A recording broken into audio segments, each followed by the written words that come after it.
Hey everyone, it's Saturday, March 15th. Right now it's 8:48 a.m. And I just want to give you an update on how stuff's going. I have finals next week, starting with one on Monday.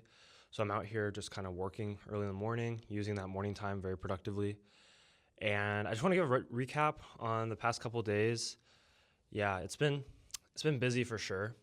And I think I have some like big realizations from some things that I wanted to share. But just starting off with like I had this chemistry assignment and it was due like yesterday evening.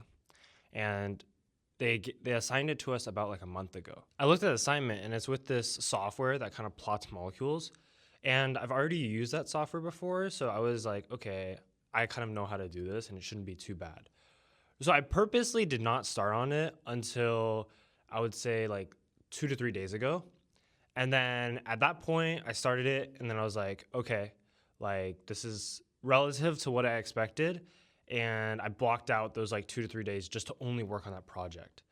And I wanted to share something that I've started to realize about like how I work that might be differently from most people, or it may be also like a flaw, is I tend to procrastinate, but in a very weird way.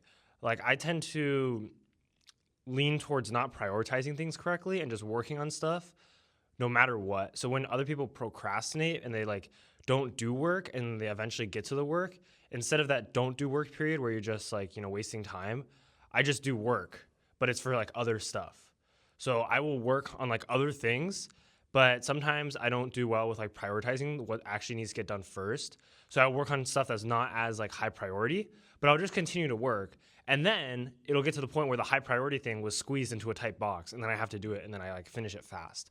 But like a lot of people look at this and be like, "Oh, Ryan, you should have started earlier, or you should have done this." But looking back, like I honestly would not have started earlier because when you only have 2 days left to do it, you finish in 2 days. And I was able to like block out that time to just work on it, so it was actually okay.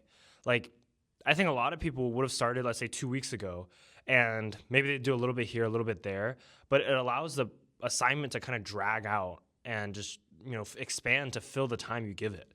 So I really think that in my case, I'm totally fine with what happened and I would have repeated it as well. I think the problem is if you shorten that window to work on it too much, then you get to the point where, okay, you didn't really get a good chance to finish everything. And then that's when you should have started earlier.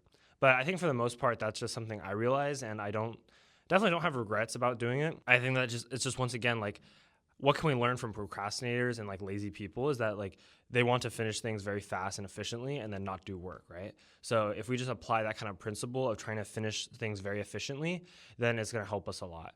Yeah, I definitely had like a late night working on it, but yeah, it's just like when you have that fire lit under you because you have the deadline like soon, like you start to optimize all these different things. You start to find like all these different pieces of time and you start to like really, really lock in. Like there is like a level to, locked in and like really locked in. So you just like really maximize everything. You do like so much in like a very short amount of time. I think that's a big lesson because a lot of people will say like, oh, I don't have time to do this or make up some other excuse. But the reality is if you were forced to, you could do it. So like we always can do more. We're always like actually capable of more than we think usually. And it's like in these cases where you have that fire lit under you and you're kind of working very furiously towards the end, I think I'm starting to like realize that. And it's like opening my eyes to that. And just with that anecdote, I wanted to make a point is like when you make a decision, accept the consequences. Don't be like these people who make excuses for like, oh, it didn't happen this time because of XYZ or like, oh, I'll get it next time. Like when you make a decision and you fail, that's like all you, right? And when you make a decision and you win, that's all you. But just accept it. Don't try to shy away from the responsibility because as soon as you start holding yourself accountable, then it's like a lot easier to try to reflect on, okay, what can I do to improve? How can I just like refine my schedule, refine what I'm doing to just get better? And just be very objective about it. So many people are like out here just not taking responsibility for their actions and they're just shying away from all the things that are actually going to help them grow in the end. Like in this situation, if I fail this assignment, it's totally my fault. I made the wrong decision and like I recognize that. I don't think a lot of people will actually say that it is their fault that they did. They'll make up some excuse like, oh, the class should have been easier. They should have gave us more time. Or like the teaching assistants weren't very helpful. All this stuff. Like, no, it's just you. Like, you made the decision, so accept the consequence. I think so many times we look for external factors. We look for, oh, who can I put the blame to so it's not my fault? But when you make it your fault, you start to realize, okay, I need to fix it. And then that's how you get better. And then you fix it. From this kind of story, I think the biggest thing I need to realize is like prioritization is super key. And like, yes, this worked out, but it also kind of is showing a flaw in my kind of work system of how it's not really a work problem, which is very interesting. I think it's more of a prioritization problem of like what to work on, and how sometimes I don't want to work on what's like immediately due. So that's just like being fully transparent. And like, by realizing this is going to help you, because now when I move forward, at least I know that, and I can try to identify it. I can try to stomp it out as soon as it starts to happen. But so many people don't even identify like the issues with their own working, schedule or how they work. And so they can't even do anything about it because they don't even recognize when it's happening.